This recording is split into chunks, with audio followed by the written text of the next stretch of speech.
Don't cry over spilt milk. ඉහිරුණු කිරට අඬන්න එපා. Don't cry over spilt milk. This proverb means there's no use in worrying over the past events which cannot be changed. මෙම වාක්‍යයේ වචනාර්ථය ඉහිරුණු කිරට අඬන්න එපා යන්නයි. නමුත් මෙම proverb එකෙන් දෙන උපදේශය නම් වෙනස් කළ නොහැකි පාඩුවක් යම් කෙනෙකුට සිදු වූ විට එය ගැන කනගාටු වීම හෝ පසුතැවීමෙන් වැඩක් නෑ යන්නයි. I'm very sad because I failed the exam. මට හුඟක් දුකයි මම විභාගය අසමත් වුණ නිසා. It's no use crying over spilt milk. Try it again. ඉහිරුණු කිරට අඬලා වැඩක් නෑ. එනම් ඒ ගැන දුක් වෙලා වැඩක් නෑ. නැවත උත්සාහ කරන්න. I lost my phone. මගේ දුරකථනය නැති වුණා.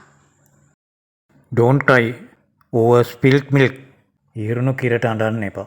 එනම් වෙච්ච දේ ගැන දුක් වෙලා වැඩක් නෑ. Buy a new one. අලුත් එකක් මිලට ගන්න.